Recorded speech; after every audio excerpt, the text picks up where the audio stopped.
I should begin by stating that I am not superstitious by nature. I've never believed in ghosts, curses, or any of that small-town folklore designed to keep outsiders nervous and locals entertained. I say this now because what I experienced at Wayland's Fuel and Service cannot be explained by logic, skepticism, or rational thought. I've tried. God knows I've tried. My name is Eli Carter, and in late September of last year, I took a job as a night clerk at a remote gas station off-use Route 287 in Wyoming. I was 27 broke, and looking for somewhere quiet to collect myself after leaving Denver under circumstances I'd rather not detail. The job posting was simple: overnight shifts, 12 to 6, $40 cash per night, no questions asked. For someone like me, someone trying to disappear into the fabric of America's forgotten places, it was perfect. The station itself sat at mile 313, a designation that appeared on no map I could find. It was a squat, prefabricated structure with 2 pumps out front, both ancient models that still had mechanical counters. The building was painted a sun-faded yellow, and the sign Wayland's Fuel and Service flickered intermittently even in daylight, as if the electricity itself was unsure about committing to this place. Behind the station, there was nothing. Literally nothing. Just flat, wind-scoured prairie stretching to a horizon so distant it seemed like a theoretical concept rather than a physical boundary. The wind was constant. It carried with it the smell of oil, dust, and something else, something metallic and electrical, like the air before a lightning strike. At night, which I would soon come to know intimately, the darkness was absolute. No ambient light from distant towns, no passing traffic to break the monotony. Just the station, the wind, and the void pressing against the windows like something living. Roy Wayland, the owner, was a man in his late 60s with a pronounced limp and eyes that had seen too much of something he refused to name. He hired me on the spot after our brief interview in the cramped office behind the counter. He asked me 3 questions. Could I work alone? Did I have anywhere else to be? Could I follow simple instructions? I answered yes to all 3. Good, he said, sliding a key ring across the desk. It was heavier than it should have been, with keys in various states of rust and wear. You start tonight. Shift is midnight to 6. Don't be late and don't leave early. He then handed me a coffee-stained notepad, the kind with yellow legal pages that had been used and reused until the metal spiral barely held the sheets together. The top page was titled in faded typewriter font, Night Shift Regulations 12 a.m. to 6 a.m. below it. A list. Do not open pump 2 after midnight, even if the system indicates card error. If you hear knocking from the back room, do not respond or investigate until it stops completely. If a white truck stops at pump 1, accept cash payment only. Do not make eye contact with the driver. Never check the perimeter lights. After 2:33 a.m. if the radio plays static, turn it off immediately. If you find a second set of keys in the cash drawer, lock all doors and remain behind the counter until dawn. I read through the list twice, waiting for Roy to smile or explain that this was some kind of initiation hazing. He didn't. He just watched me with those tired, knowing eyes. This is serious? I asked. Been here 30 years, he replied, his voice flat and final. Don't argue with the rules. They keep the night quiet. I wanted to press him, to ask what these rules were really about. But something in his posture, the way he held himself rigid, the way his gaze never drifted toward the windows told me the conversation was over. He stood, extending his hand. His grip was cold and surprisingly strong. You'll do fine if you don't overthink it, he said. The night has its own rhythm out here. Let it be. He left through the back door, his limp more pronounced than when he'd entered. And I was alone with the hum of the fluorescent lights and the distant moan of the wind. That first night, I arrived 15 minutes early. The station was exactly as Roy had left it, clean, organized, and deeply unsettling in its ordinariness. The counter held an ancient cash register, a credit card terminal that looked like it had survived the 1980s through sheer spite, and a small radio with a dial tuner. Behind me, shelves stocked with motor oil, antifreeze, and faded snack foods. The backroom door, I noted, had 3 separate locks. I settled into the routine Roy had outlined during our brief training session earlier that day. Check the pumps at the start of shift. Count the cash drawer. Monitor for customers. Log any transactions.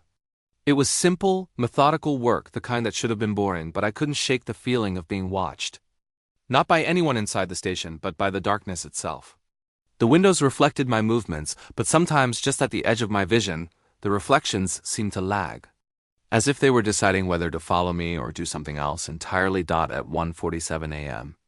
I heard it for the first time, a single knock from the back room. Solid, deliberate, unmistakable. I froze, my hand hovering over the keyboard where I'd been playing a mindless game to pass the time.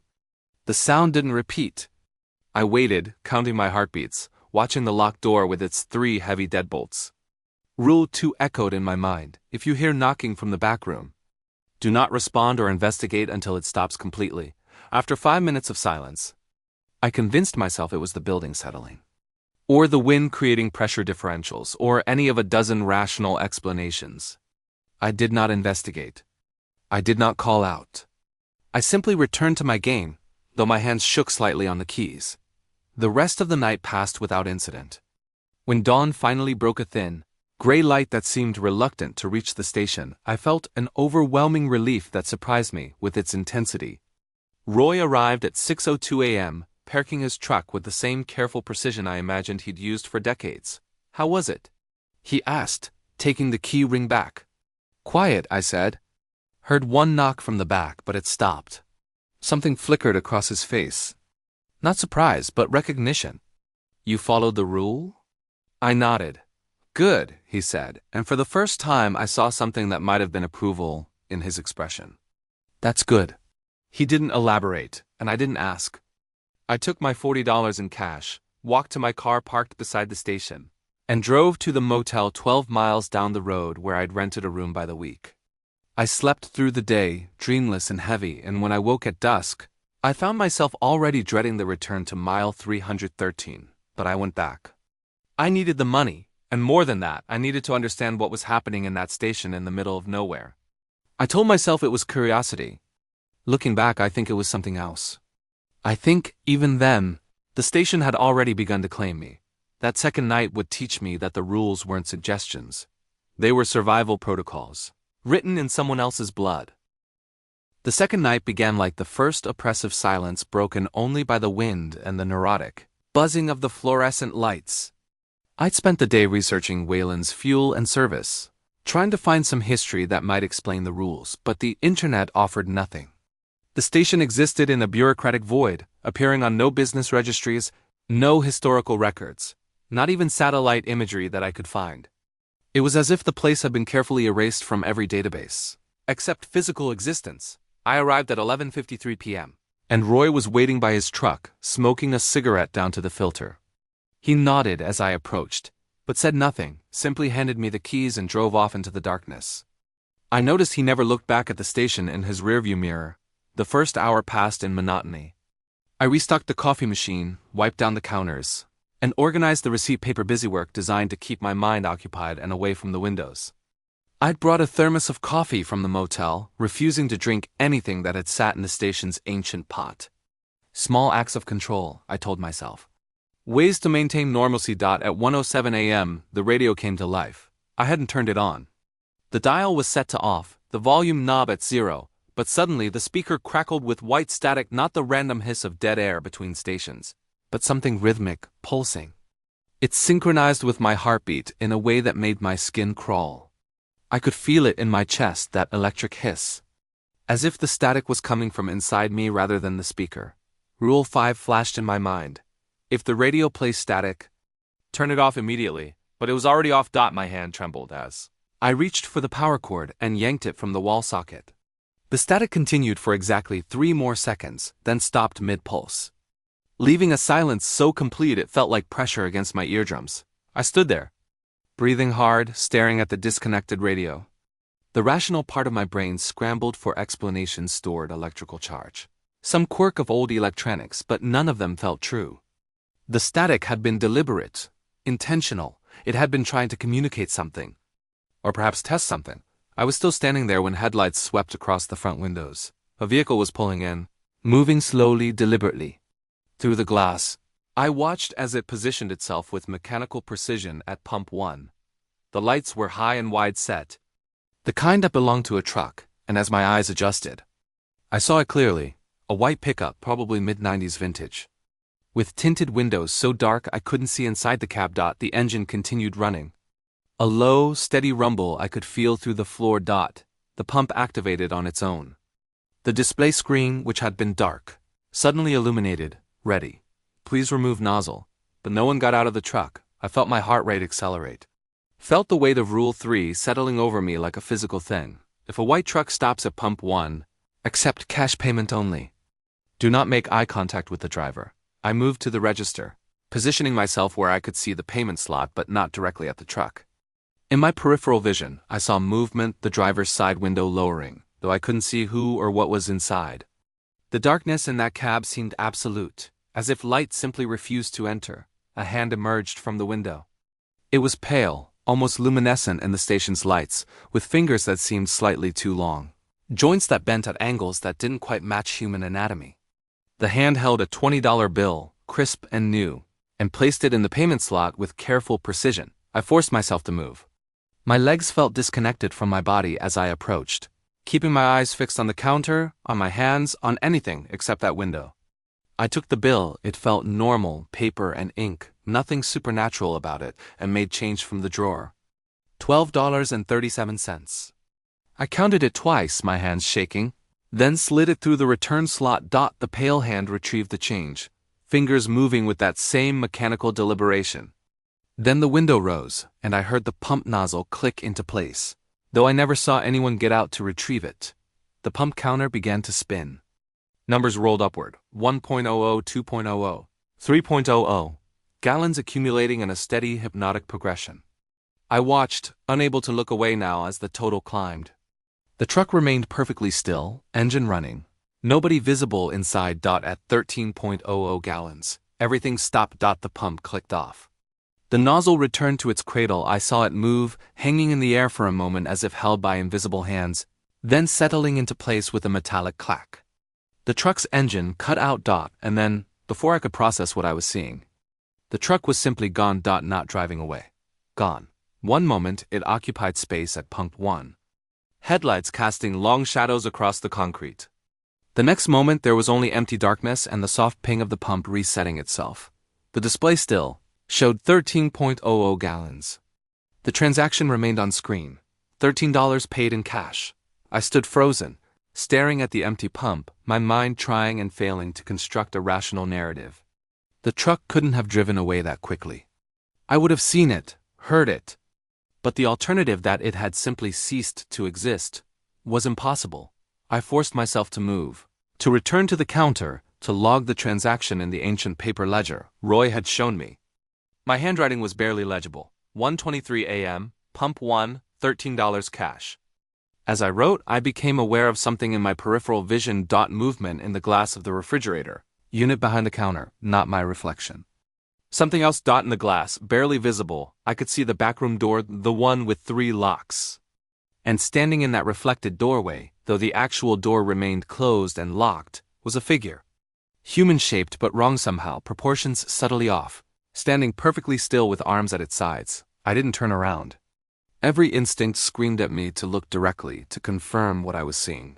But a deeper survival mechanism kept me frozen, eyes locked on that distorted reflection. The figure stood there for what felt like hours but was probably only 30 seconds. Then, without moving, it simply faded, dissolving into the darkness of the reflected doorway until I was staring at nothing but my own pale, terrified face in the glass. I spent the rest of the night with my back to the wall where I could see all entrances. The rules paper clutched in my hand like a talisman. The backroom door never opened. No more vehicles appeared. The radio remained silent and unplugged. But at 2:33 a.m., my eyes involuntarily drifted toward the window that overlooked the perimeter lights. I caught myself just in time, jerking my gaze away, heart pounding. Rule 4. Never check the perimeter lights after 2:33 a.m. I didn't look.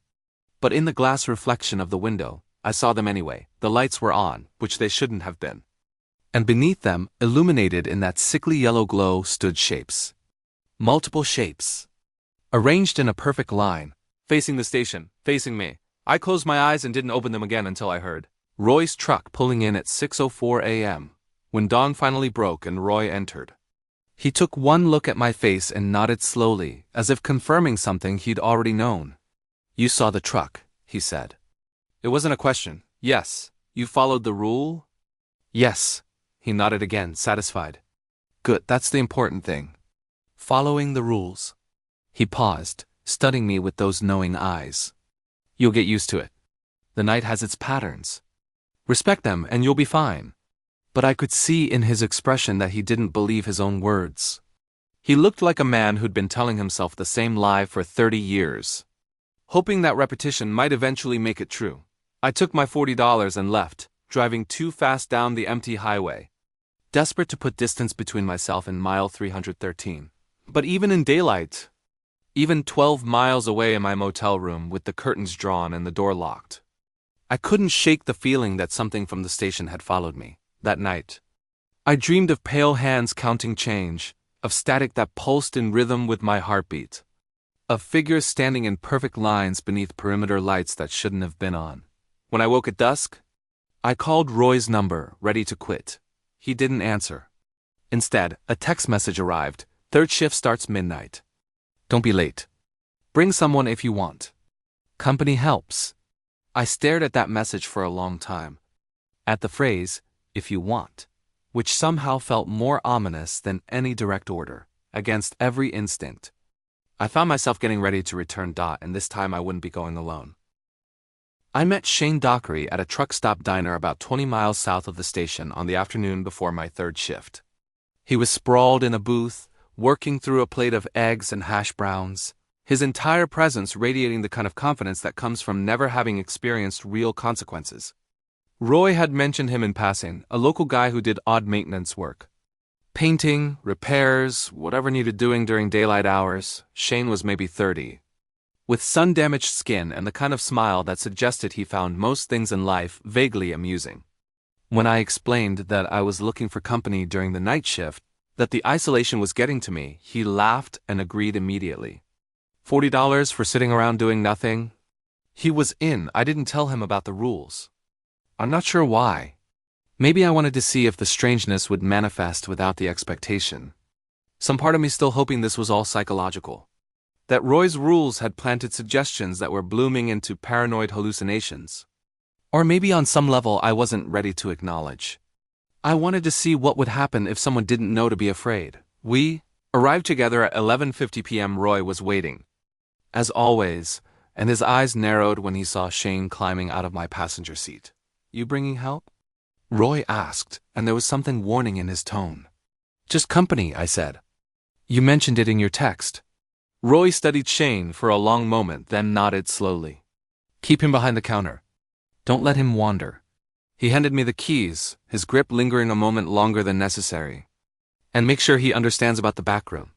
After Roy left, Shane immediately began exploring, poking through the shelves, testing the old arcade machine in the corner that hadn't worked in decades. This place is perfect, he said, grinning. Like a time capsule. You know how much these old pumps are worth to collectors? I showed him the rules paper, watching his face as he read. His expression shifted from amusement to confusion to open mockery. Seriously? Don't make eye contact with drivers? This is some Blair Witch bullshit Roy's using to keep employees scared and compliant. He tapped Rule 2. And this one? The back room? That's just the building settling. Old places make noise. Just humor me, I said. Follow the rules, even if you think they're stupid. He shrugged, already losing interest. Sure, man. Whatever gets you through the night. The first 2 hours were almost pleasant. Shane told stories from his various odd jobs, making me laugh despite the tension I'd been carrying.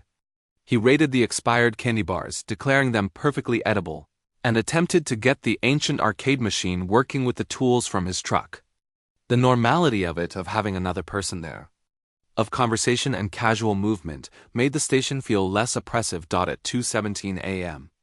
Shane was in the middle of describing a disastrous painting job when the sound cut through everything else. Knock. It came from the back room, clear and deliberate. Shane stopped talking mid-sentence, his eyes finding mine. That the famous knocking? Knock. Steady, patient, rhythmic. The sound of something requesting entry with perfect mechanical courtesy. Don't answer it, I said, hearing the urgency in my voice. Rule 2. We wait until it stops.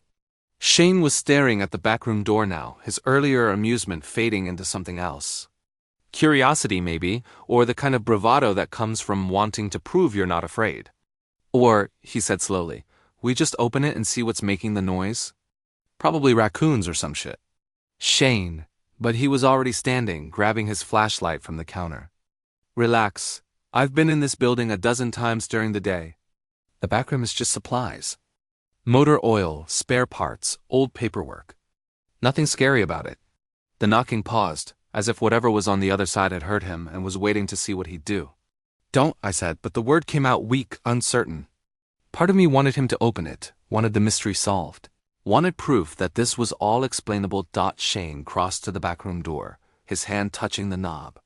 The instant his fingers made contact, the knocking stopped completely. The silence that followed was profound, absolute. Like the station had been suddenly sealed in a vacuum. He looked back at me, grinning. See? It stopped because it heard us coming. He turned the first lock. Just the building, man. You've been out here alone too long. The second lock. Getting spooked by Roy's paranoid bullshit. The third lock clicked open. Shane, wait.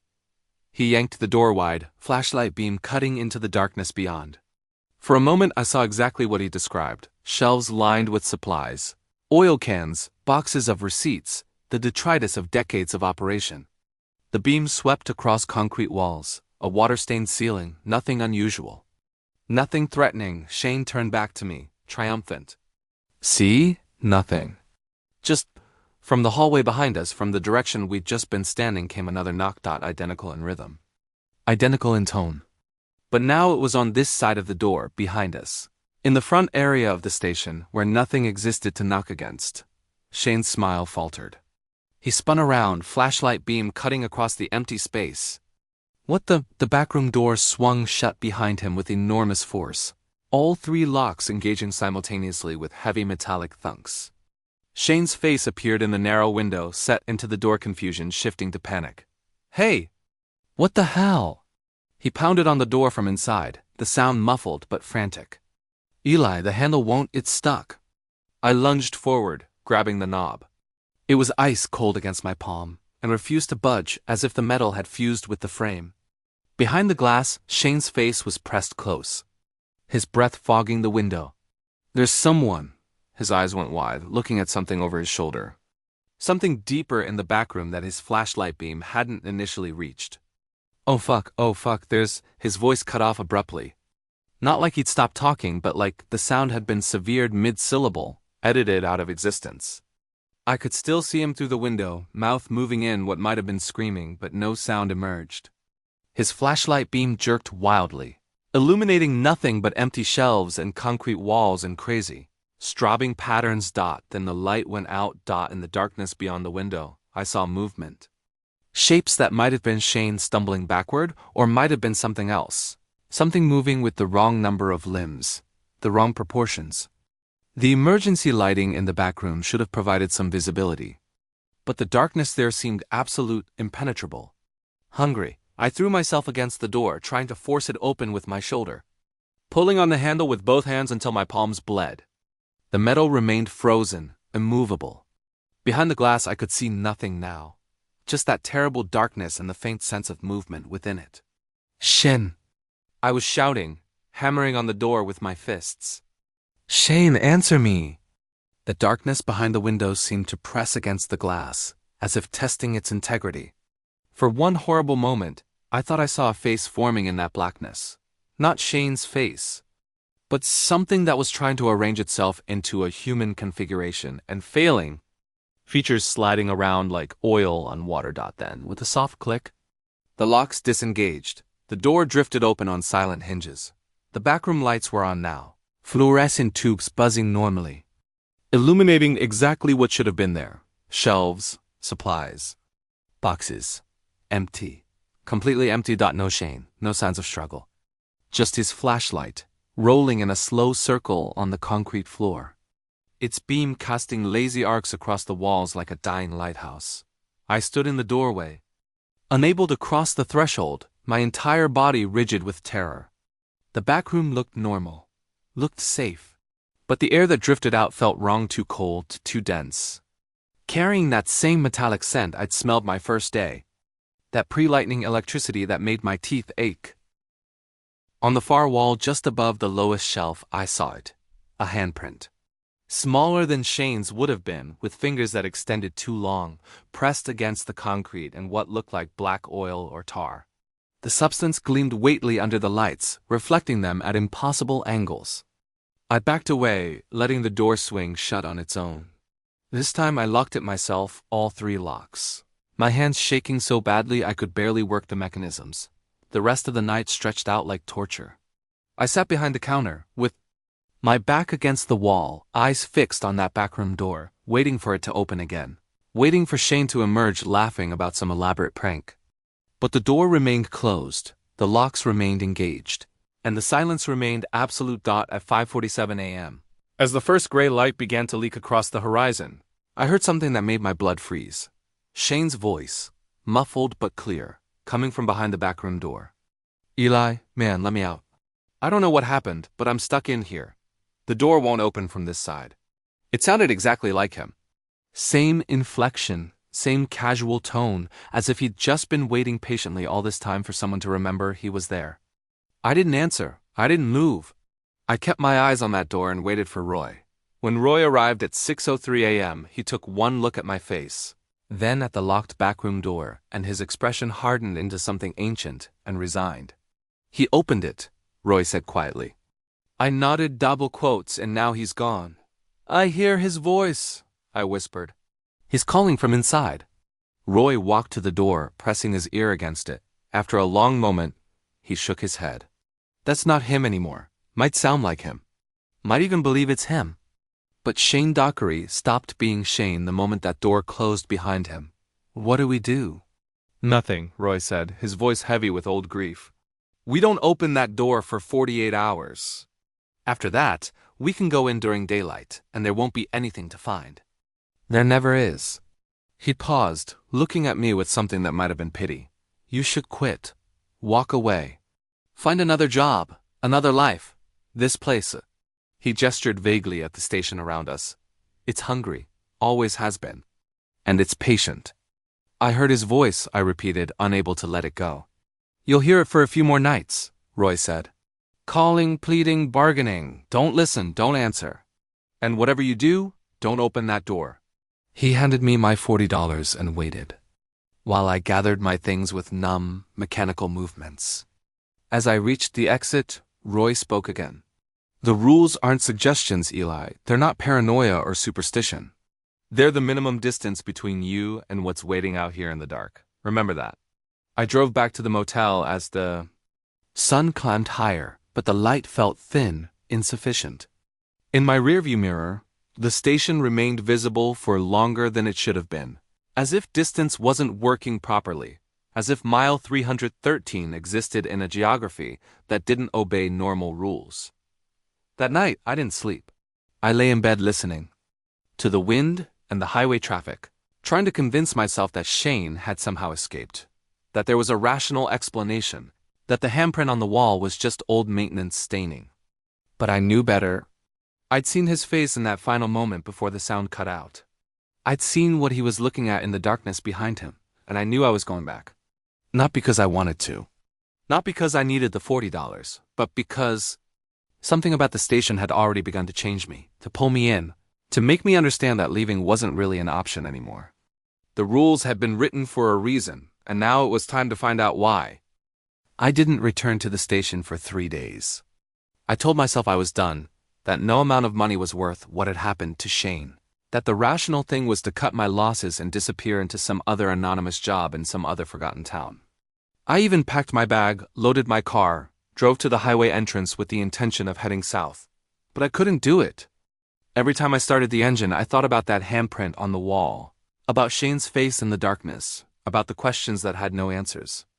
More than that, I thought about Roy's expression, that weary, defeated acceptance of something he'd lived with for 30 years. What could be so terrible that a man would choose to stay in its presence for 3 decades? On the 4th day, I received another text from Roy. "Need to talk. Come by the station at noon." I found him sitting in his truck in the daylight parking area. smoking and staring at the building, as if seeing it for the first time. He looked older than I remembered, more worn. When I approached, he gestured for me to get in the passenger seat.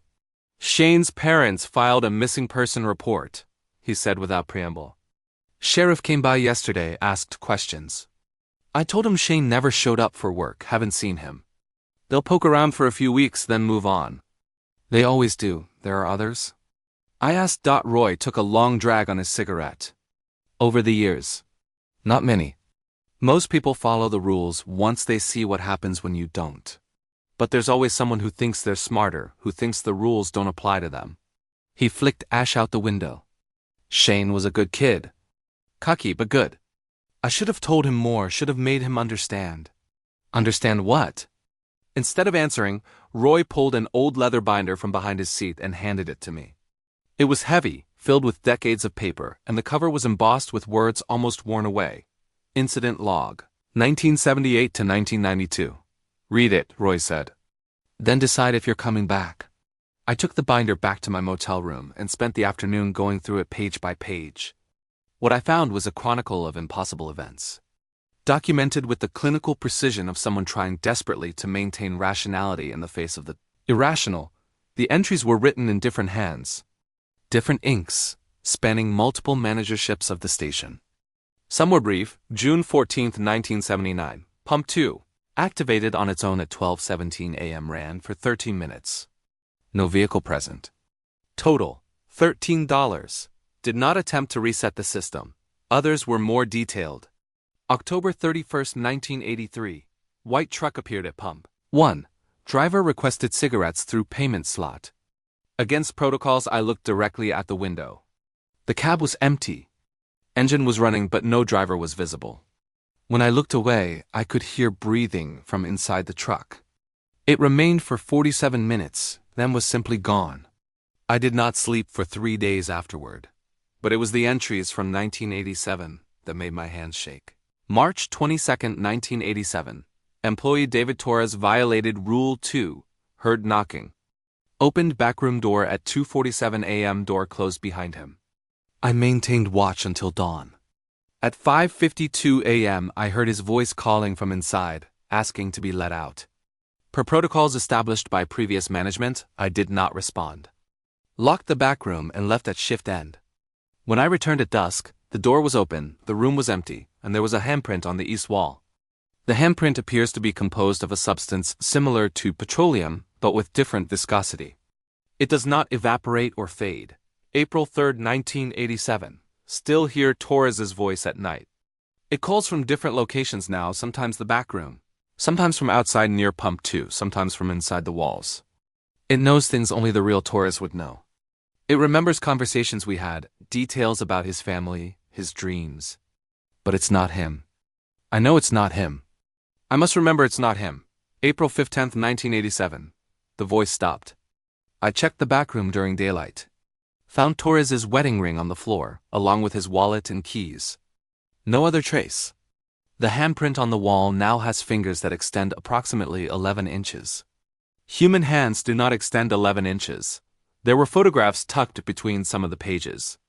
Polaroids, mostly, their colors faded to ghosts of the original hues. One showed the station in winter, surrounded by snow that seemed to absorb all light. A man stood beside pump 1. I recognized a younger Roy, perhaps in his 30s. Next to him stood another worker, but his face was completely burned out by overexposure. Just a white oval where features should have been. The caption, written in Roy's handwriting, Shift 112, Warren. Never recovered. Another photo showed the back room, taken from the doorway. The angle was wrong somehow. The perspective seemed to extend farther than the physical dimensions of the room should have allowed, as if the space itself was larger on the inside. On the back, someone had written, "Don't let it expand. Keep the door locked." The final pages of the binder contained something different, a hand-drawn map of the station and surrounding area. Someone had marked locations with precise coordinates and annotations. Pump 2, primary focal point. Do not activate after midnight. Do not attempt repairs between 12 a.m. and 6 o'clock. A.M. Backroom, secondary manifestation site. 3 locks required minimum. Do not respond to sounds.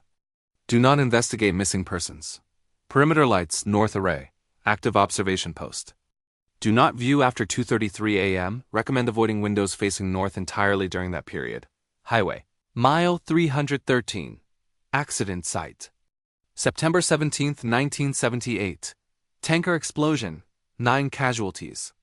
Station rebuilt April 1979. Manifestations began immediately. That last note made me pause. I pulled out my phone and searched for information about the accident. After digging through archived newspaper sites, I found it. A brief article from the Wyoming Tribune dated September 18, 1978. Massive tanker explosion claims 9 Levessa. Catastrophic accident on U.S. Route 287 resulted in a multi-vehicle collision and fuel tanker explosion that claimed 9 lives yesterday evening. The accident occurred at approximately 8:47 p.m. near mile 313, when a tanker truck carrying gasoline jackknifed during severe weather conditions. The resulting explosion created a fireball visible from 30 miles away. All 9 victims died instantly. Authorities have closed the affected section of highway indefinitely. The article included a grainy black and white photo of the aftermath: twisted metal, scorched earth, and darkness. Even in the poor quality of the reproduction, I could see that the explosion had been massive, had probably incinerated everything within a 100-foot radius. When the highway was rebuilt and rerouted slightly, they'd constructed Wayland's fuel and service directly on top of the burn site. I sat back processing this information. 9 people had died violently, instantly, at the exact location where the station now stood. And immediately after construction, the manifestations had begun. The pattern was clear, even if the mechanism wasn't. I returned to the binder, looking for more recent entries. But the log ended abruptly in 1992 with a final note. After 23 years, I understand now that documentation changes nothing. The rules work, and that is sufficient. Future management. Trust the rules. Modify them as needed based on observation. And above all, do not attempt to eliminate the source. Previous attempts have only made things worse. The night has its territory. We are merely guests trying not to overstay our welcome. Our Wayland that evening, I met Roy back at the station. He was preparing for his own shift. He still covered occasional nights when he couldn't find anyone else. Couldn't face leaving the station unattended? You read it? He asked. Yeah. And you're still here? It wasn't a question, but I answered anyway. I need to understand what this is. What's really happening? Roy studied me for a long moment. That's what Warren said. And Torres. And half a dozen others over the years. The ones who stayed too long trying to understand. He gestured at the station around us. This place feeds on curiosity, Eli, on the need to know. The ones who survive are the ones who accept the mystery and just follow the rules. Then why are you still here? I asked. 30 years, Roy. You could have left any time. His expression went distant, and for the first time, I saw something like fear in his eyes. Because I tried to leave. 3 times. Got as far as Colorado once, 200 miles from here. He lit another cigarette with shaking hands. But I started hearing things. Knocking, even when there were no walls around me. Static, even when there was no radio. And every night I'd dream about the station, about the things waiting in the dark, and they were getting closer. He paused, taking a deep breath. The 3rd time I tried to leave, I woke up parked in front of the station at 3 a.m. with no memory of driving here. I'd been in a motel in Cheyenne when I fell asleep. That's 83 miles away. So you're saying I can't leave either? That it's already got me? I'm saying that some people it lets go, and some people it doesn't. I don't know what makes the difference. But the fact that you came back after what happened to Shane... He shook his head. That's not a good sign. He reached into his pocket and pulled out a key I'd never seen before, older than the others. Made of tarnished brass with an elaborate head. If things get really bad, if you break too many rules or something changes with the patterns, use this. It opens a door in the back room, behind the northeast shelf. Where that door goes, I don't know. I've never used it. But previous managers left notes saying it's the last resort. I took the key, feeling its unusual weight. What's through the door? Nowhere good, Roy said. But probably better than the alternative. That night, I returned to work. Roy had left me new notations on the rule sheet. Addendums written in his precise script to 7. If you hear your own voice on the radio, you have stayed too long. Consider terminating employment. 8. If you see yourself in the window reflection, and your reflection moves differently than you do, lock yourself in the office until dawn. Do not look at the reflection again. 9. The number 13 will appear frequently. This is normal. Do not acknowledge it directly. As I settled in behind the counter, I noticed something I'd missed before. Scratches on the underside of the register drawer, barely visible unless you knew to look. Words, carved with something sharp. They were people once say. Was still staring at those words when I heard the first customer of the night pull in. When I looked up, 3 white trucks were parked at pump 1, side by side. Engines running. It was going to be a long night. The 3 white trucks idled at pump 1 for exactly 13 minutes, their headlights creating overlapping pools of illumination that seemed to darken rather than brighten the concrete. I stood behind the counter, paralyzed by the violation of pattern. 1 truck was the rule. 3 trucks was something new, something I had no protocol for handling. None of the windows lowered. No hands emerged. The pumps didn't activate. The trucks simply sat there, engines thrumming in perfect synchronization. And I had the overwhelming sense that I was being evaluated.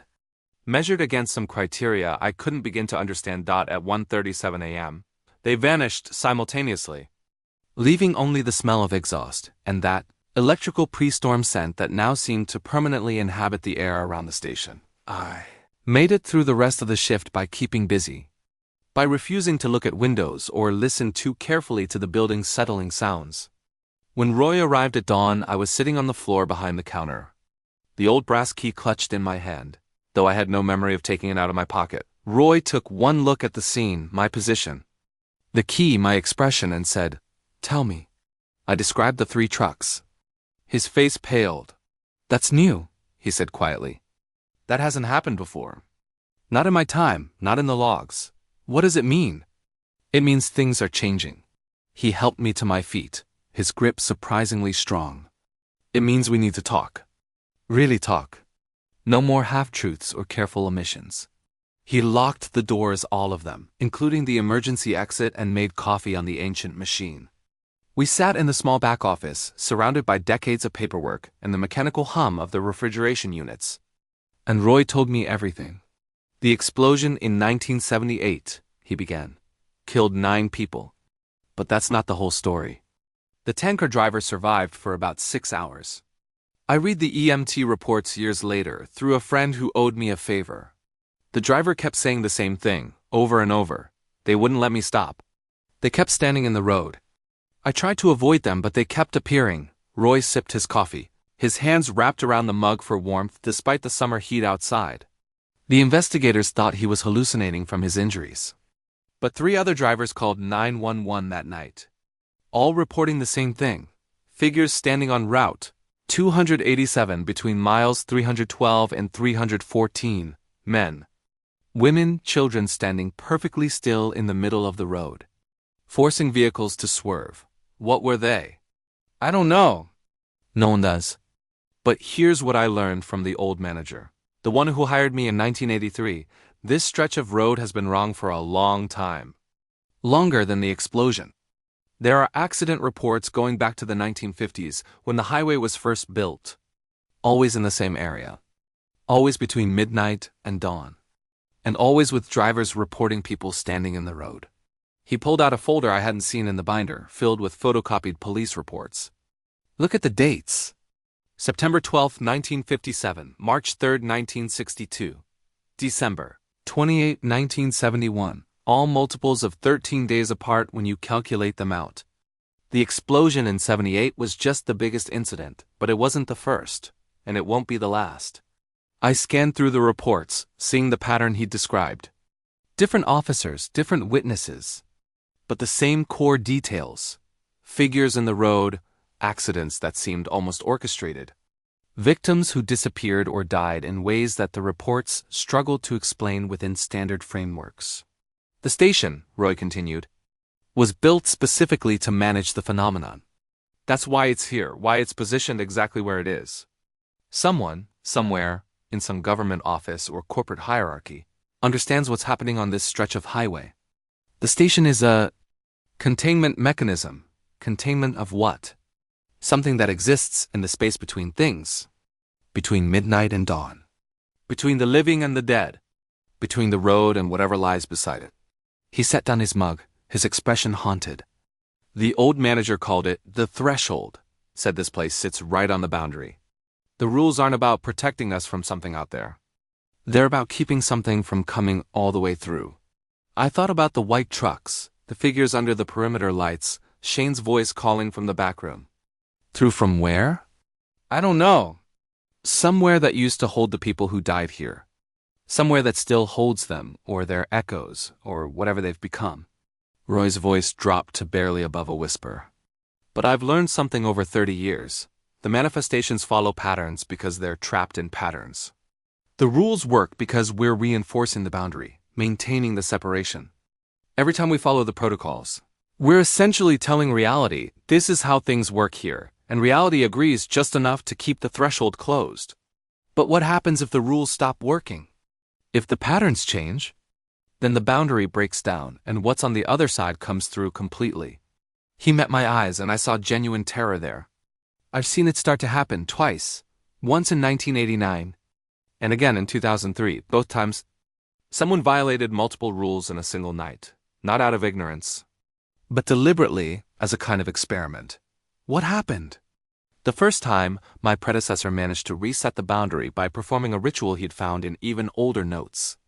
Locked himself in the station for 48 hours, following a specific sequence of actions at specific times. He survived, but he was never quite right afterward. Left me the station a year later and checked himself into a psychiatric facility. And the second time? Roy's expression went distant. 2003, a researcher from some university. She'd heard rumors, wanted to study the phenomenon. Convinced me to let her spend a week observing. On the last night, she decided to violate every rule simultaneously. Open pump 2. Checked the perimeter lights at 2:33, opened the backroom door. Tried to make contact with the white truck driver. He paused, lighting a cigarette with trembling hands despite the nitrogen monoxide smoking signs. For about 30 minutes, the boundary collapsed entirely. The space inside the station expanded, doors led to places that shouldn't exist. The backroom stretched for hundreds of feet. And the darkness outside became active. Intentional. I saw things in that darkness, Eli. People, but wrong. Moving in ways that violated physics. Calling out in voices I recognized, voices of the dead, calling my name, calling for me to open the door and let them in. The researcher? She stepped outside. Said she wanted to establish contact. I watched through the window as she walked toward the perimeter lights. The figures I'd only seen in glimpses before. They became fully visible, dozens of them, maybe hundreds, all standing in perfect formation around the station. When she reached them, they parted, creating a path. She walked down that path, and the darkness swallowed her. Did you ever find her? Her car was still here at dawn. Her belongings, her research notes, her phone. But no body. The official report said she wandered into the desert and got lost. Search and rescue never found a trace. He took a long drag on his cigarette. But sometimes, on certain nights, I hear a voice among all the others. Female, educated, asking questions about the nature of the boundary. It sounds curious, not afraid. That's the worst part. It sounds like she's still researching, still taking notes, just from the other side. I absorbed this information, feeling the weight of it settle over me like a physical thing. So why tell me all this now? Why not before? Because of the 3 trucks. That's an escalation, a pattern break. It means something on the other side is paying attention to you specifically. Maybe because of Shane, maybe because of something else. But it's watching, testing, trying to find a weakness. Roy stood, walking to the office window that overlooked the highway. Early morning traffic was starting to pick up 18-wheelers hauling goods across the state, oblivious to what sat beside their route. I'm 68 years old, Eli. I don't have another decade of nights in me. I've been looking for someone who could take over, someone strong enough to maintain the boundary, but smart enough not to push too hard. You think that's me?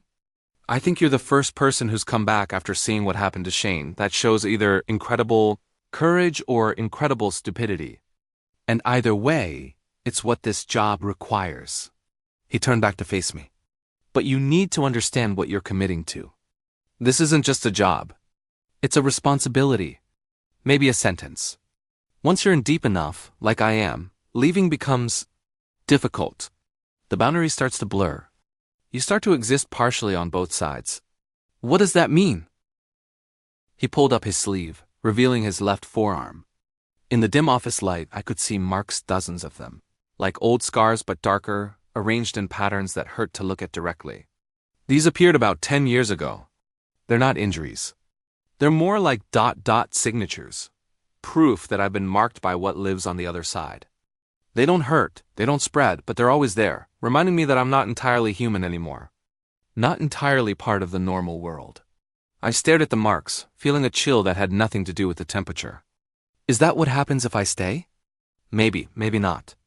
Everyone who stays long enough develops their own symptoms. The old manager heard voices in every static sound. My predecessor saw shadows that moved independently. Me. I have these marks and dreams that aren't entirely dreams, visions of the station from perspectives I've never stood in, seeing events I never witnessed.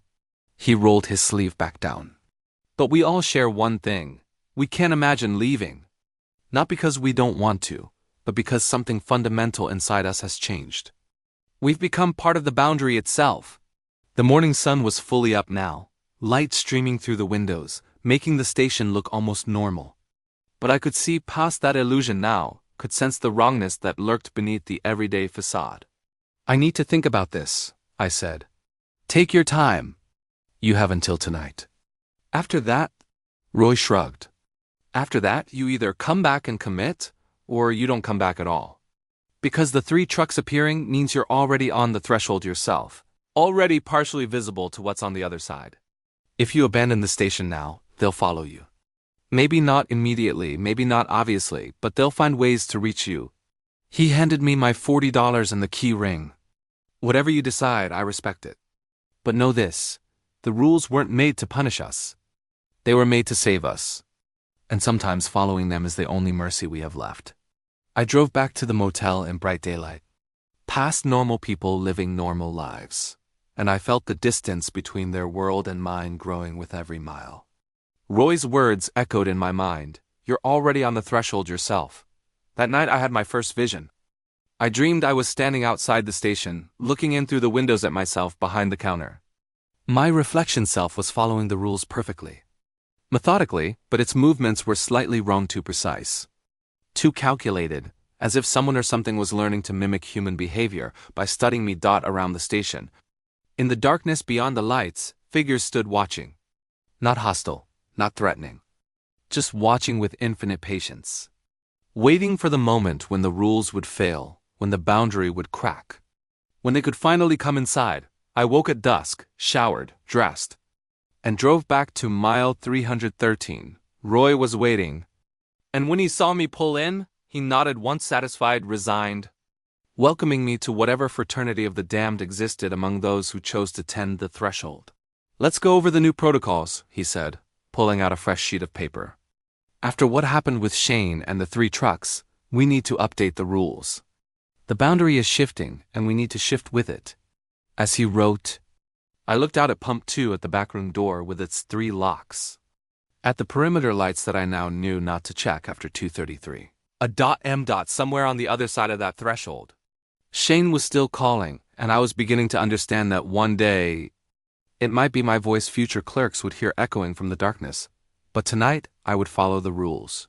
Tonight. The boundary would hold. Part 6. The man outside my 5th night at the station began with unnatural calm. No static from the radio. No knocking from the back room. Even the wind, which usually moaned through the gaps in the building's exterior, had fallen to an eerie stillness. The silence was so complete that I could hear my own heartbeat. Could hear the faint electrical hum from the wiring in the walls. Could hear sounds that perhaps shouldn't have been audible at all. I followed the protocols Roy and I had revised that afternoon. I checked the locks at 10-minute intervals. I avoided looking at my own reflection in any glass surface. I kept the radio off, even though some part of me wanted to turn it on just to break the oppressive quiet. At 1:47 a.m., I was logging receipts from the previous week busy work to keep my mind occupied. When the wind returned all at once, it hit the building like a freight train. A sudden howling gale that rattled the windows and sent loose gravel pinging against the walls. The fluorescent lights flickered, and for one horrible moment, I thought I was about to experience a total power failure. But they stabilized, settling back into their usual neurotic buzzing. Then I saw him. A man was standing outside the locked front doors, barely visible through the rain-streaked glass. He was pounding on the door with both fists, his mouth moving in what looked like frantic speech. Though I couldn't hear him over the wind, he wore a denim jacket, Shane's jacket. The one I remembered him wearing that final night.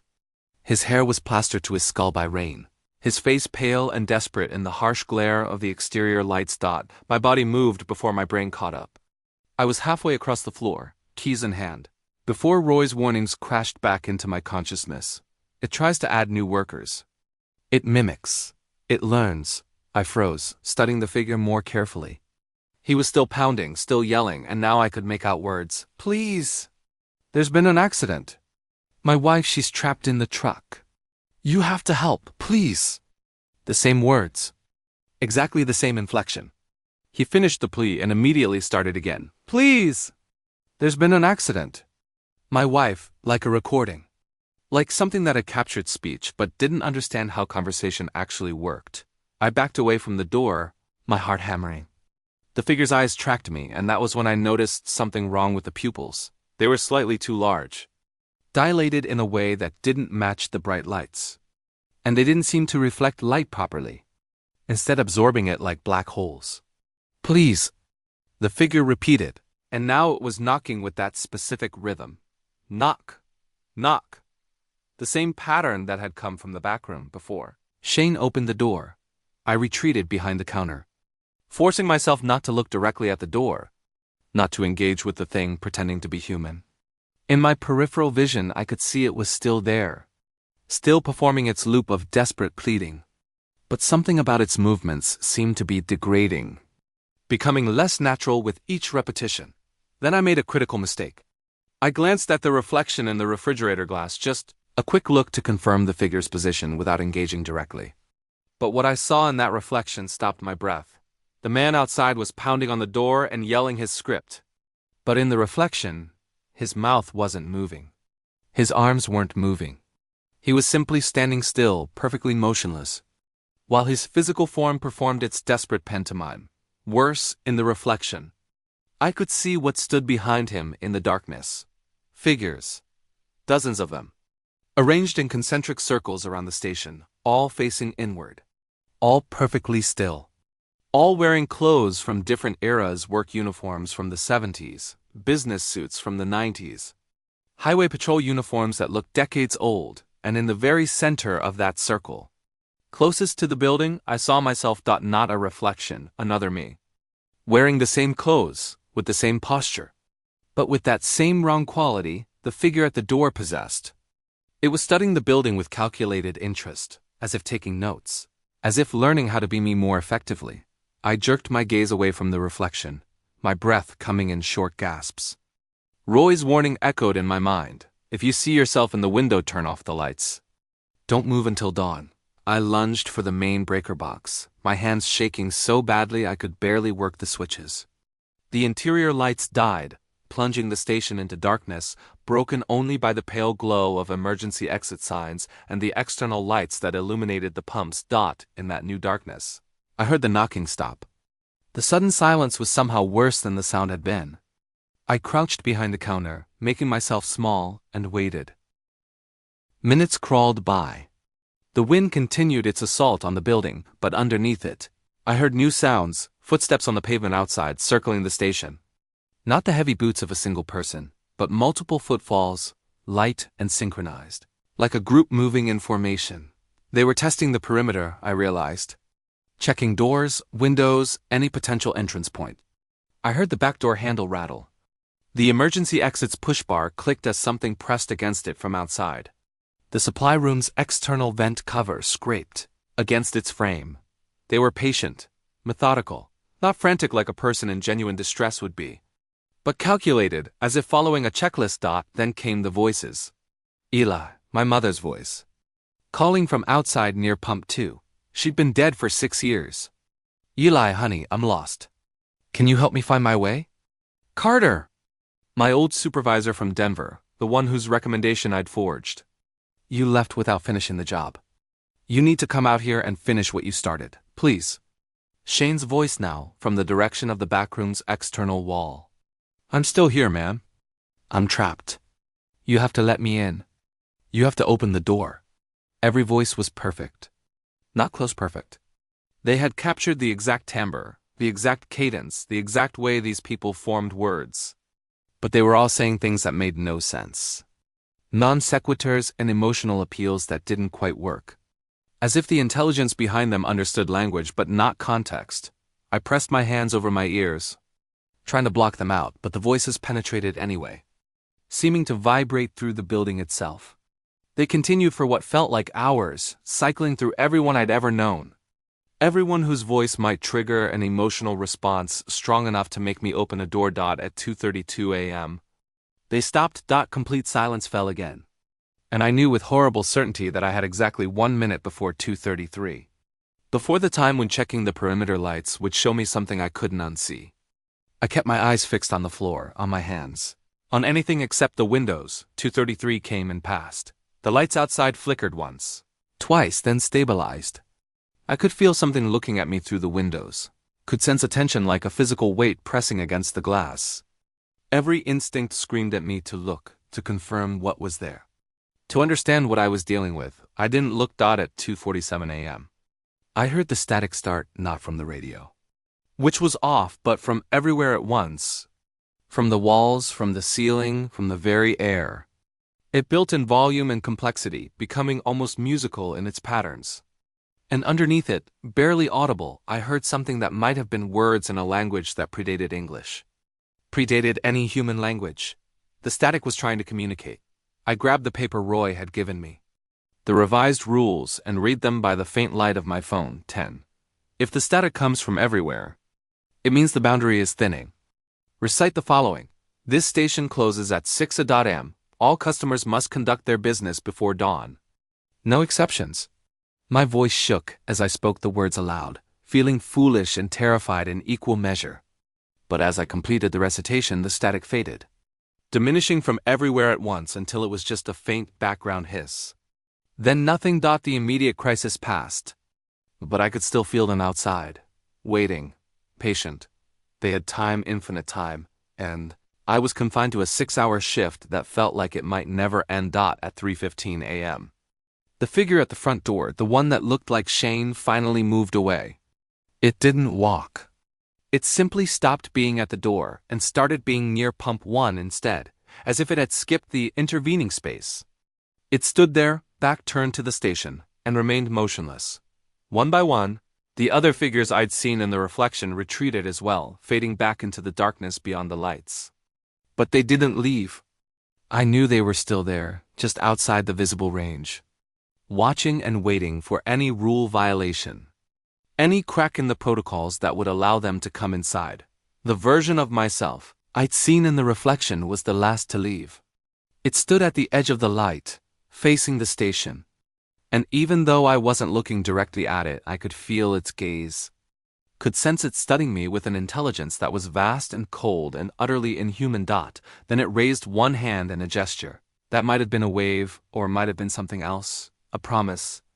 Perhaps, or a claim of ownership. And it was gone. I didn't turn the lights back on.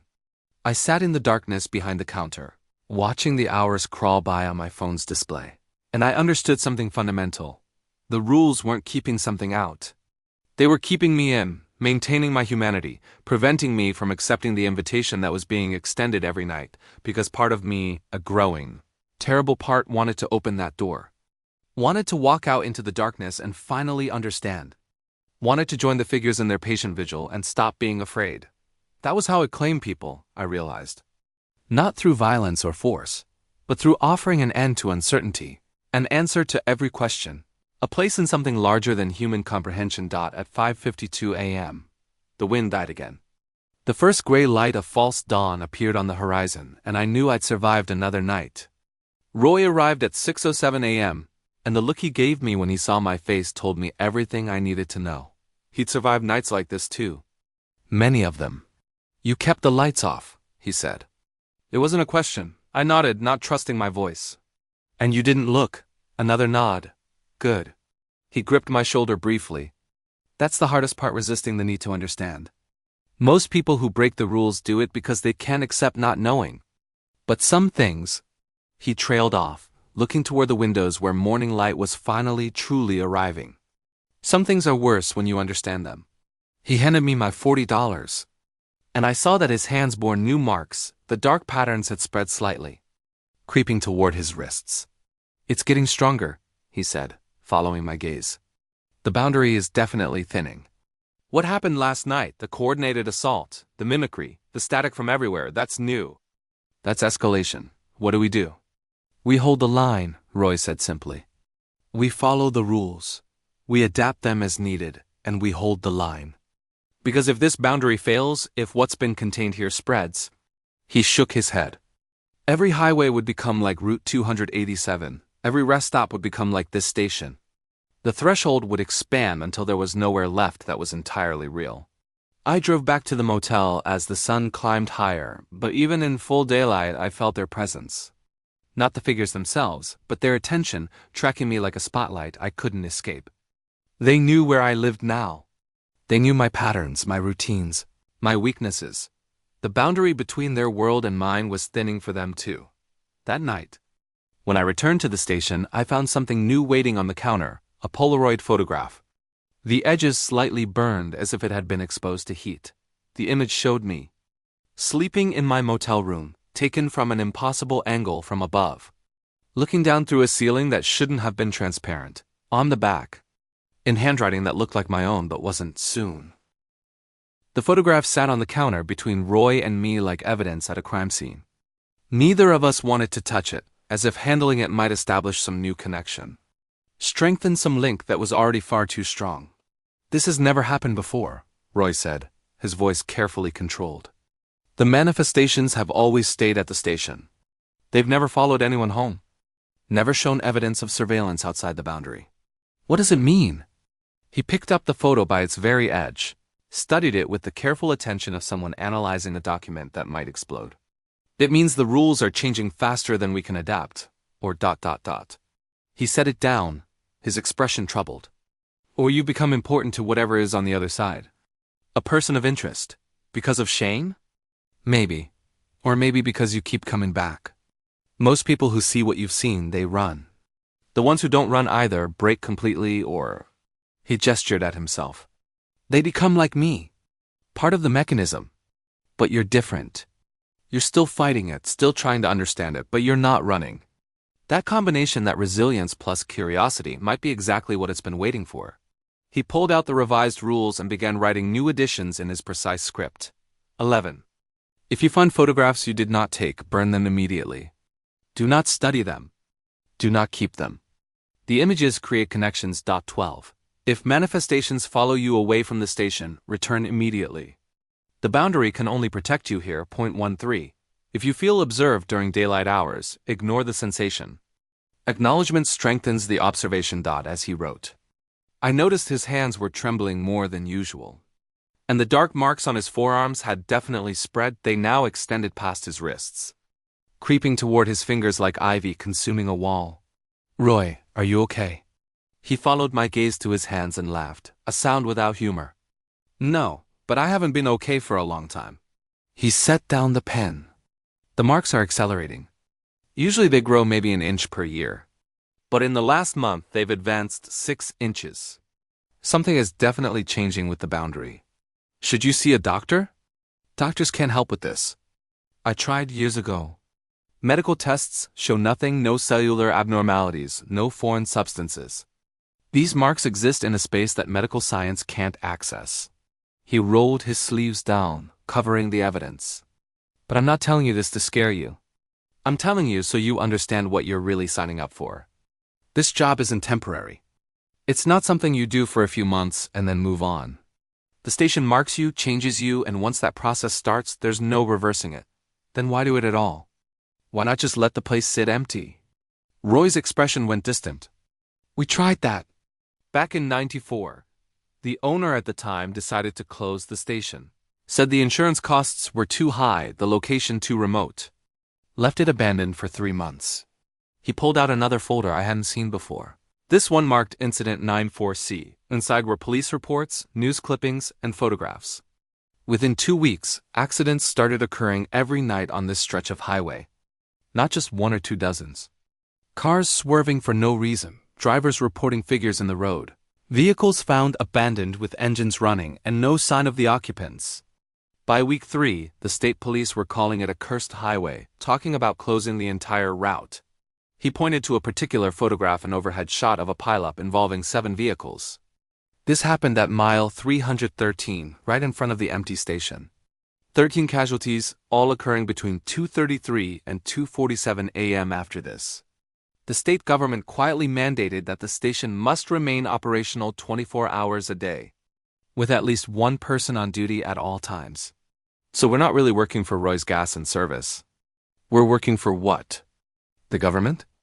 Not exactly. The ownership structure is deliberately obscure. There's a trust, maintained by a law firm in Chicago that handles operations. The lawyers who manage it don't ask questions. They just ensure the station stays open, the rules are maintained, and anyone who works here signs very specific liability waivers without reading them too carefully. He smiled grimly. But yeah, somewhere in some office, someone with security clearance knows exactly what this place is and what it does. Have you ever tried contacting them? Demanding answers?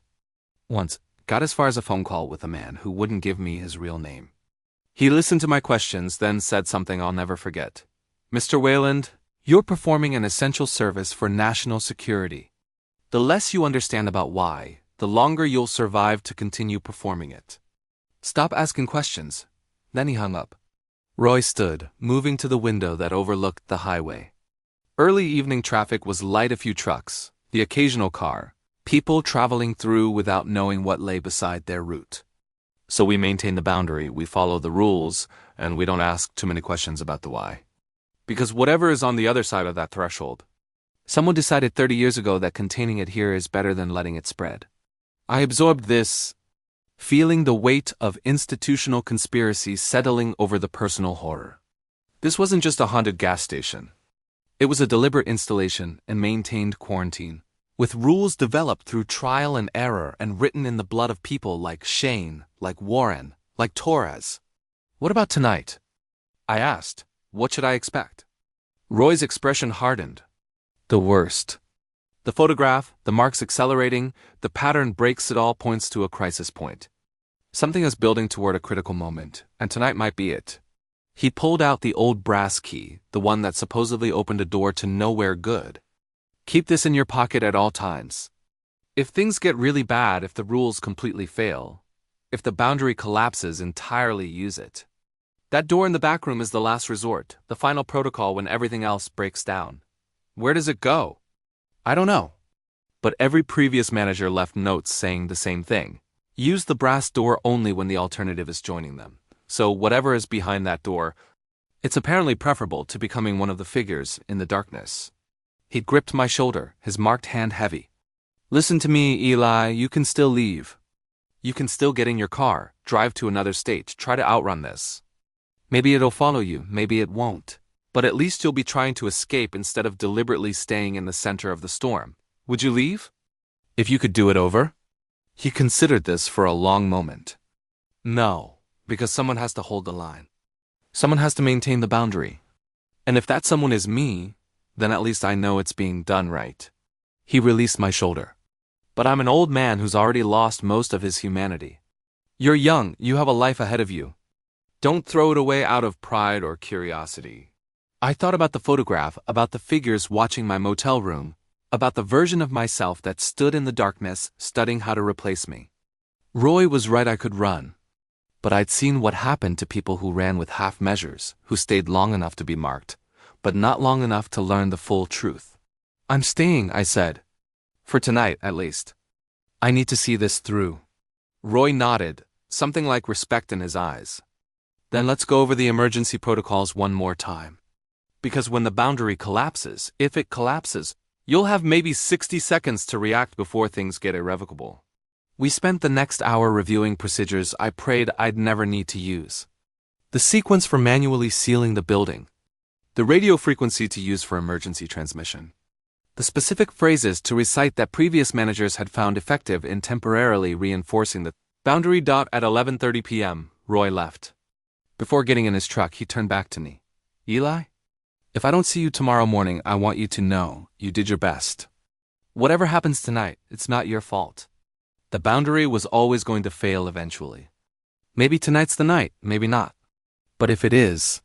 He paused, searching for words. Try to remember who you are. Try to hold on to that, even when they offer to take the burden away.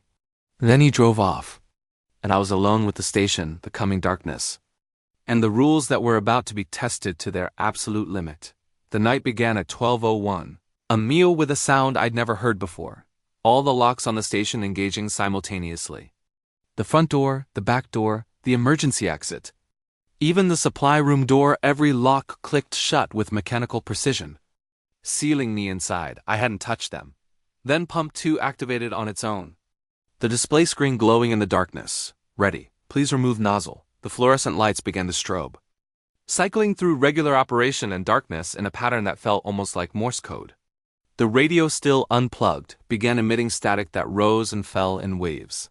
The cash register opened, and the receipt printer started running, feeding out paper covered in timestamps. 2:33, 2:33, 2:33, 2:33, 2:33. I retreated to the counter, clutching the brass key, and watched as the station came alive in ways that violated every rule we'd established. This wasn't a test. This was a breakdown. At 1 a.m., I looked toward Pump 1 and saw them. 3 white trucks, parked side by side as before, but now their doors were open. The empty cabs gaped like mouths, and in the harsh glare of the exterior lights, I could see figures emerging, not getting out naturally, but unfolding from the vehicles, limbs extending at wrong angles. Bodies that seemed to have too many joints. They moved toward the station in perfect synchronization.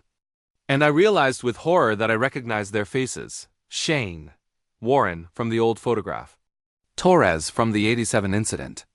Others I didn't know, wearing clothes from different decades, their expressions blank and patient. And at the front of that terrible procession, leading them, myself. The version I'd seen in reflections, now fully present. Perfectly mimicking my appearance except for the eyes, those wrong. Absorbing eyes that didn't reflect light. They reached the windows and stood there, arranged around the entire building, surrounding me completely. Then, in perfect unison, they began knocking that same rhythm, that same patient request for entry, coming from every direction at once. Knock, knock. The sound vibrated through the building, through the floor, through my bones. Behind me, the supply room door, despite its lock, swung open, revealing darkness that seemed to extend forever, deeper than the room's physical dimensions. From that darkness, I heard Shane's voice, clear and close. Come on, man. It's easy. All you have to do is stop following the rules. Stop fighting. Let us in. Let yourself out. It's so much simpler on this side. The knocking continued, building in intensity, and I understood what was happening. This was the offer. This was the invitation they'd been building toward. Stop maintaining the boundary, step across the threshold. And all the fear, all the uncertainty, all the burden of responsibility would evaporate.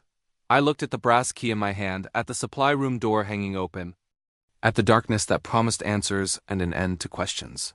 Then I looked at the rules sheet, at Roy's careful handwriting, at the decades of notation that represented thousands of shifts maintained, thousands of nights where someone had chosen to hold the line. I made my choice. This station closes at 6 a.m., I said loudly, clearly forcing authority into my voice. All customers must conduct their business before dawn. No exceptions. The knocking paused. I repeated the phrase, then began cycling through every protocol and recitation Roy had taught me, speaking them into the static-filled air like a liturgy. Pump 2 is closed for maintenance. The back room is locked for inventory. The perimeter lights are functioning normally. The white trucks have been serviced and logged. I was claiming normalcy, insisting on routine, reinforcing the boundary through sheer force of will and repetition. It was absurd. It was desperate. But it was all I had. The figures outside began to retreat, their movements reluctant, their blank expressions shifting into something that might have been disappointment or might have been respect. The strobing lights stabilized. The static faded, the supply room door swung shut, and the locks engaged with definitive clicks. At 3 a.m., the station was quiet again. The white trucks were gone. The figures had retreated into the darkness beyond the lights. The cash register had stopped printing timestamps. I'd held the line, but as I sat there in the restored silence, I looked down at my hands and saw the first mark, a small dark pattern. Barely visible, emerging on my left palm. The station had begun to claim me too. Roy found me at dawn, still sitting behind the counter, staring at the mark on my palm. He didn't say anything at first, just moved around the station with practiced efficiency. Checking systems, resetting the pumps, going through the morning routine as if nothing extraordinary had happened. Finally, he poured 2 cups of coffee from the machine and slid one across to me. Let me see. I showed him my hand. The mark was about the size of a dime, darker than a bruise, but not quite black, with internal patterns that seemed to shift subtly when I wasn't looking directly at them. It begins, Roy said simply. How do you feel? I took inventory of myself, exhausted, certainly, but also something else. A strange clarity, as if some previously invisible frequency of reality had suddenly become accessible. I could sense the station's rhythms more clearly now. Could feel the boundary like a physical presence, even in daylight. Could almost hear the whisper of whatever waited on the other side. Different, I said. More aware. That's how it starts. The marks are like antennae, making you sensitive to the threshold's fluctuations. He showed me his own hands again. The patterns had advanced overnight, now covering his fingers completely, making his skin look like cracked earth. And once they start appearing, they don't stop. They're proof that you've been noticed, marked as someone who stands on the boundary between worlds. Can I still leave? Roy considered this seriously. Maybe. You're early in the transformation. If you left now, drove far enough away, the marks might fade. Might. He emphasized the word. But based on what you told me about last night, about the coordinated assault, and how you held the line, I think they've invested too much in claiming you. I think wherever you go, you'll carry the threshold with you now. He pulled out a folder I hadn't seen before, this one unlabeled. Inside were medical records, his own, I realized spanning 30 years. I've documented everything. The marks, the dreams, the visions. Every physical and psychological change. He tapped a particular page. Around year 3, I started experiencing time differently. I'd remember conversations that hadn't happened yet, or experienced the same hour twice from different perspectives. Year 7, I began seeing people who weren't there, not hallucinations exactly, but overlays, like I was seeing multiple timelines simultaneously. What year are you on now? 31. And I can tell you from experience, it gets worse before it gets, not better, but stable. There's a period between years 5 and 10 where you'll question whether you're still human or becoming something else. You'll need to hold on to your sense of self during that period, or you'll drift into whatever those figures in the darkness are. He closed the folder. But you held the line last night.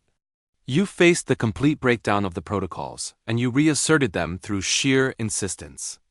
That's remarkable. Most people would have broken, would have accepted the invitation to stop fighting. Why didn't I? Roy smiled slightly. That's the question, isn't it?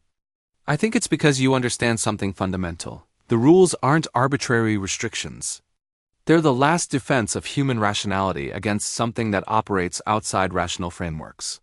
Following them is an act of defiance, an insistence that reality should work according to human comprehension, even when everything suggests otherwise. He stood, moving to the station's front window. Morning sunlight streamed through, making everything look normal, mundane, safe. But we need to talk about next steps.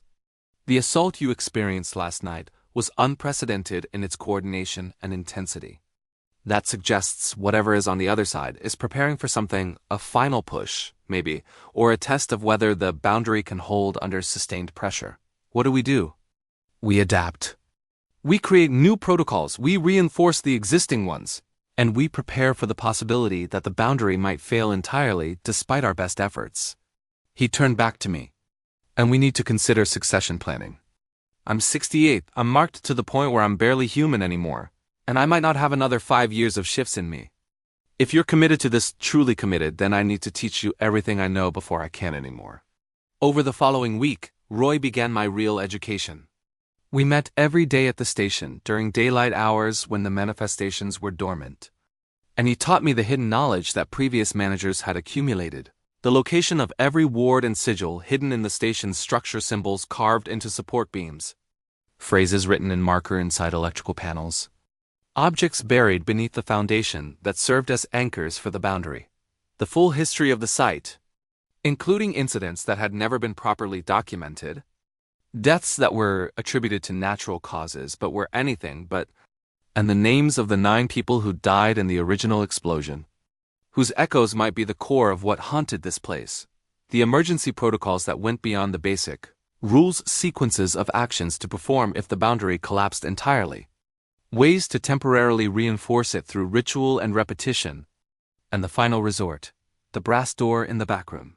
The door, Roy explained during one of these sessions, leads to what previous managers called the interstitial space. It's not the other side of the boundary, but it's not fully our side either. It's the space between the boundary itself, made physical. What's in there?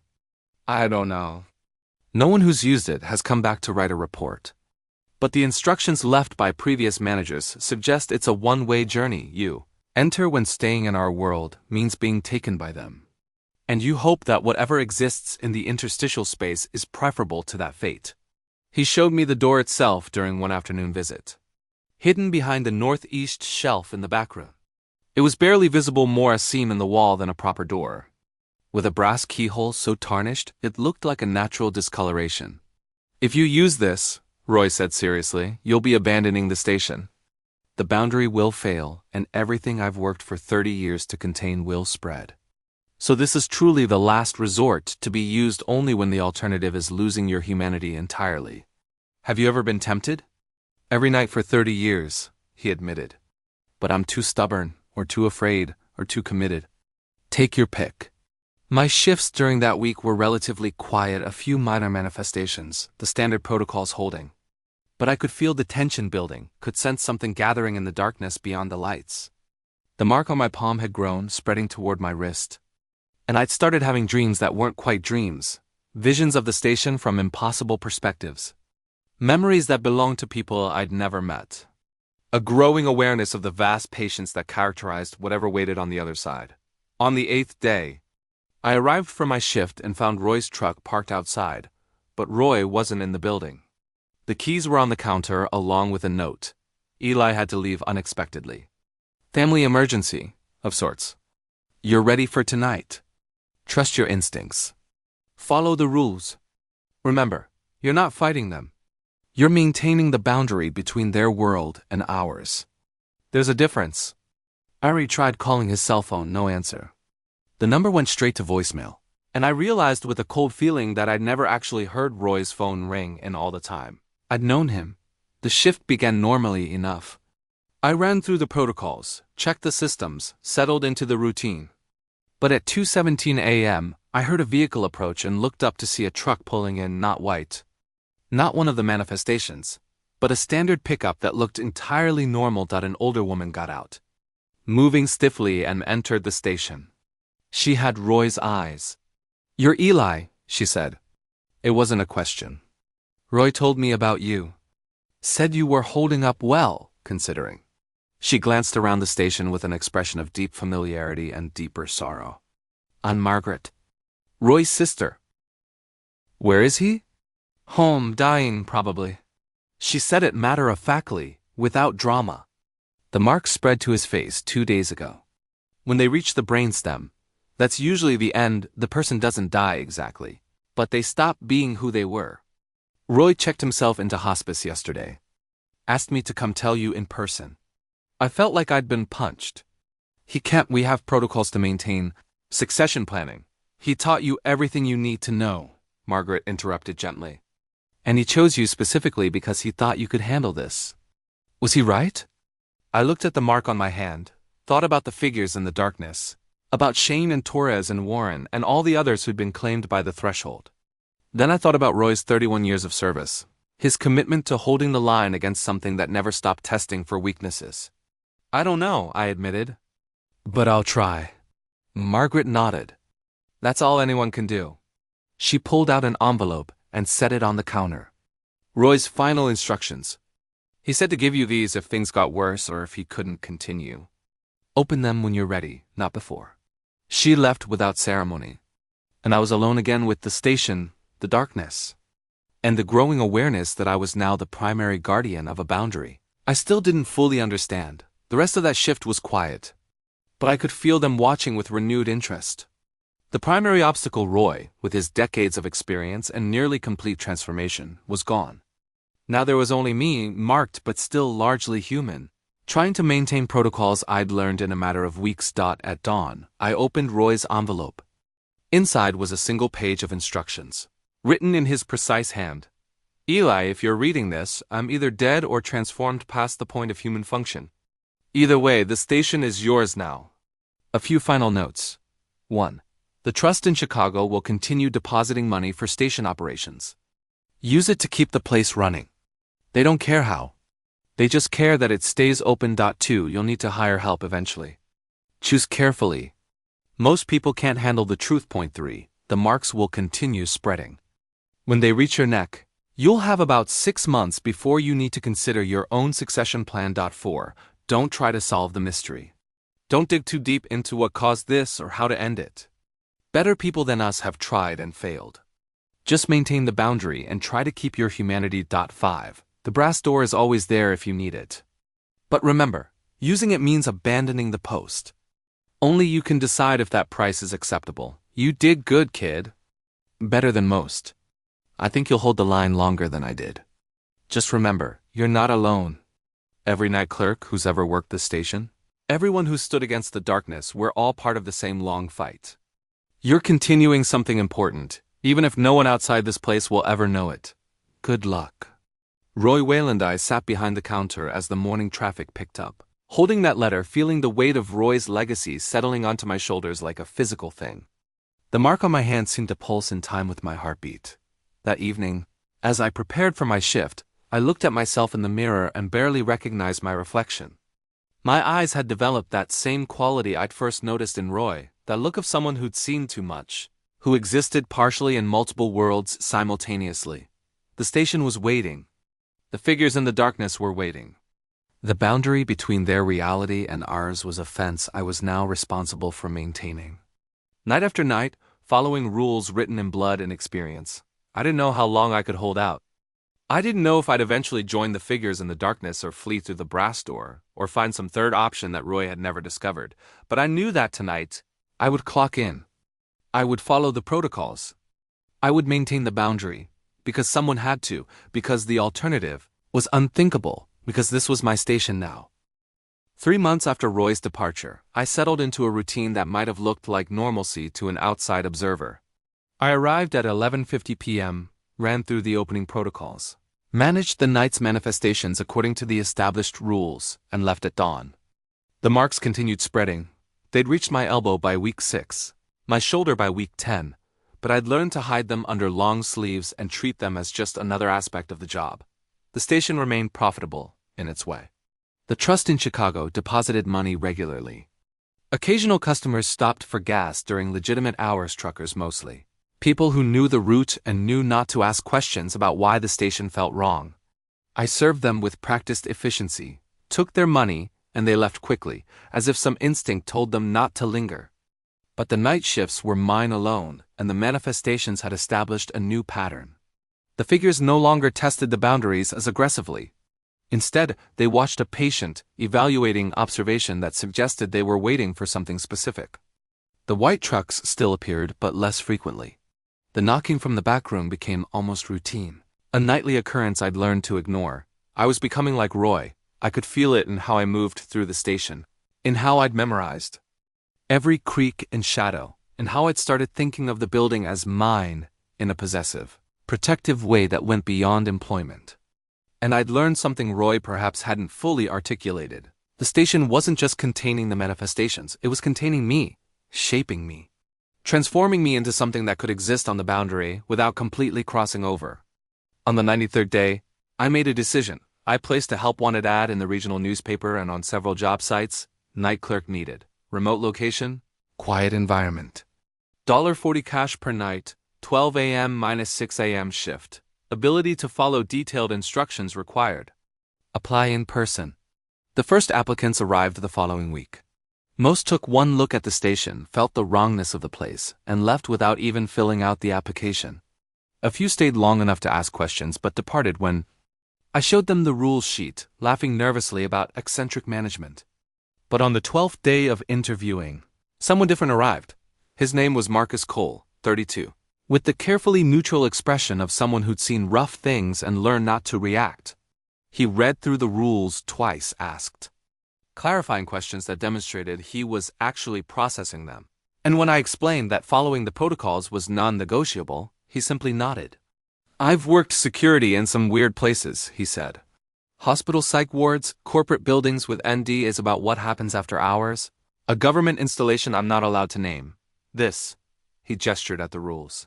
This is unusual, but I've seen unusual before. The rules aren't metaphorical, I said, deciding to be direct. They're survival protocols. Violate them, and you'll end up like the last person who did disappeared, probably dead, with only a handprint on the wall as evidence he existed. Marcus held my gaze, and I saw him calculating, weighing the risk against whatever need had brought him to apply for a $40 night shift at the end of the world. I believe you, he said finally. When do I start? I started him on observation. Shifts, having him shadow me for a week, watching how I handled the protocols, seeing firsthand what happened when the manifestations occurred.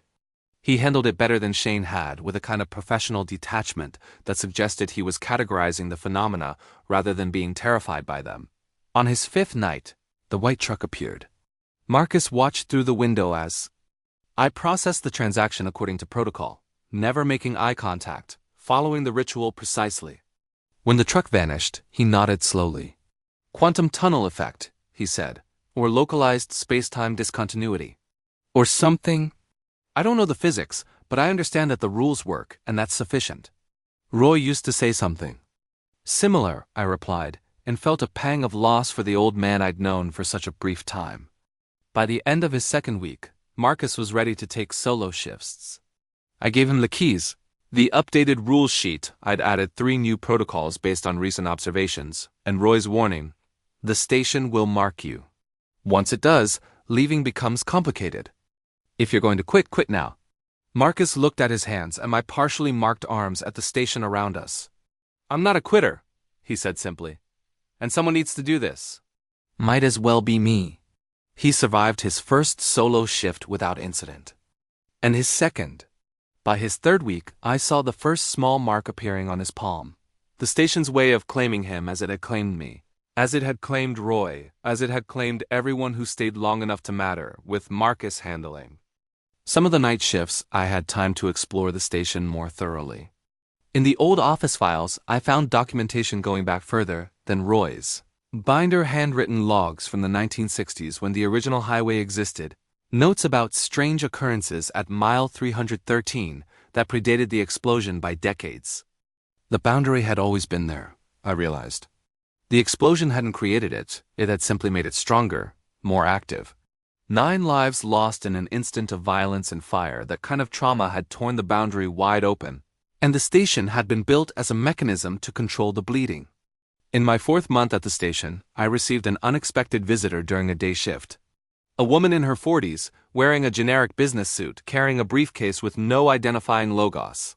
She introduced herself only as Miss Chun and presented credentials that looked government-issued, but provided no specific agency information. Mr. Carter, she said, settling into the chair across from me in the tiny office. I represent the trust that manages this property. We monitor operational status periodically, and I'm here to verify that you understand your responsibilities. I understand them, I replied, deciding that honesty was simpler than deception. Maintain the protocols. Keep the boundaries stable, prevent the manifestations from spreading. She smiled slightly. Very good. You're more articulate about it than most. Mr. Whalen tended toward mystical language. You seem more pragmatic. She opened her briefcase and pulled out a tablet. I'm going to ask you some questions. Answer honestly. This isn't a test you can fail. She asked about the frequency of manifestations, any pattern changes I'd observed, the condition of the physical infrastructure, and my assessment of the boundary stability. I answered everything directly, including details about Roy's deterioration and my decision to hire Marcus. When I finished, she made notes on her tablet and nodded. You're doing well. Better than projected, actually. Most new managers experience significant psychological breakdown around month 3.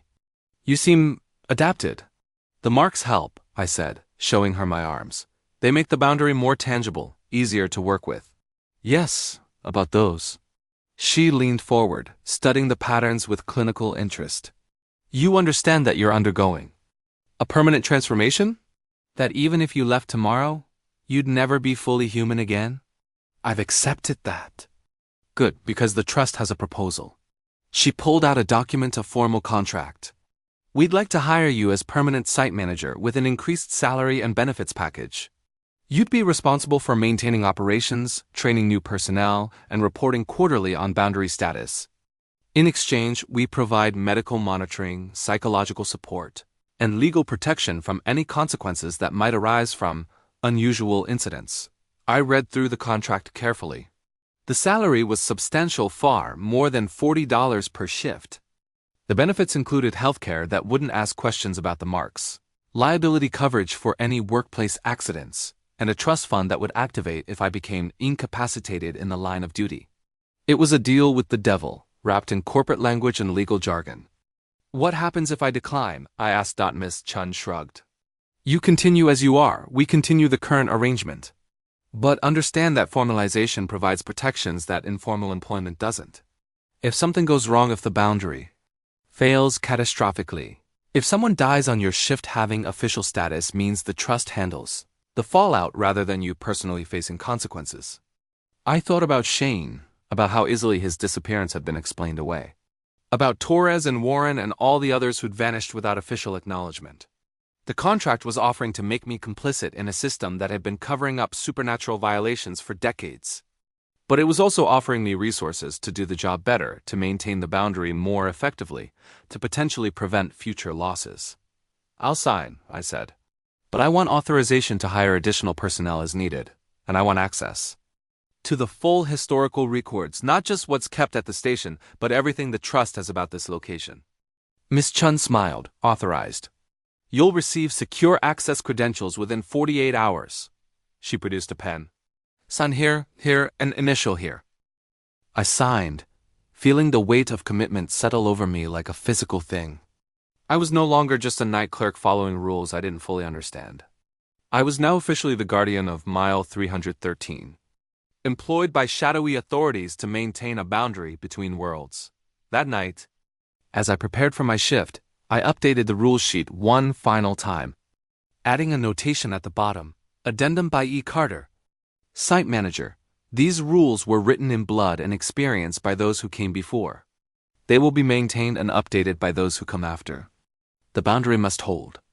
That is the only objective that matters. I posted the updated rules by the register, and as I did, I noticed something. My reflection in the glass refrigerator unit was moving a fraction differently than I was. Turning its head with subtle independence, I'd become like Roy, I realized. Not entirely human, not entirely part of the other side, but something that existed in the space between.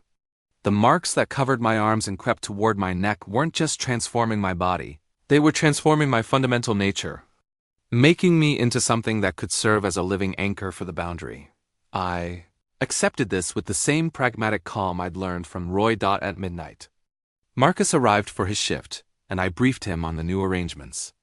He took it in stride, asking practical questions about the increased authority and whether it meant better equipment for the station. One more thing, I said as I prepared to leave. If you ever see me outside the station during your shift, if I appear at the door or at the pumps during your hours, don't let me in. Don't acknowledge me. Just follow the protocols. Because whatever that version of me is, it won't be me. Marcus studied me seriously. Understood. Same goes for you if you see me outside my scheduled hours, assume it's not me. We shook hands. Two people bound together by shared duty to maintain something most of the world didn't know existed. As I drove away that morning, I looked back at the station in my rearview mirror. In the growing daylight, it looked almost innocent, just another struggling gas station on a remote highway. The kind of place most people would pass without a second thought, but I knew better. I could feel the boundary even from here. could sense the patient attention of the figures that waited in the darkness beyond the lights. They were still there, still watching, still hoping for the moment when the rules would fail and they could finally cross over completely. That moment wouldn't come on my watch. I'd learned from Roy. I'd been marked by the station. I'd signed the contract and accepted the transformation. The boundary would hold, because someone had to make sure it did, because the alternative, a world where the threshold at mile 313 expanded and spread, was unthinkable. I stopped at a diner 12 miles down the road and ordered breakfast, sitting by the window where I could see the highway stretching toward the horizon. Somewhere behind me, the station waited. Marcus was there, following the protocols, maintaining the line, and tomorrow night I'd return. And the night after that. And the night after that. For as long as I remained human enough to do the job. For as long as the marks hadn't consumed me entirely, for as long as someone needed to stand between the darkness and the world that didn't know it needed protecting. The waitress brought my coffee, and I noticed her glance at my arms despite the long sleeves, as if she could sense something wrong even without seeing the marks directly. Long night? She asked. Long life, I replied, and she laughed nervously. Moving on to other customers, I sipped my coffee and watched the sun climb higher, knowing that in approximately 17 hours, darkness would fall again, and I would return to my post at the station at mile 313, where the rules waited to be followed, where the boundary waited to be maintained, and where the figures in the darkness waited with infinite patience for the moment when human vigilance finally failed. But not tonight. Not on my watch. The boundary would hold. It had to. This testimony was compiled from written notes, audio recordings, and formal reports filed with the Mile 313 Management Trust. Eli Carter remains site manager as of this documentation. Marcus Cole continues employment as assistant night clerk. The boundary remains stable under current protocols. Any person seeking employment at this location should understand. The rules are not suggestions. They are survival. File 313A, archived by the Trust.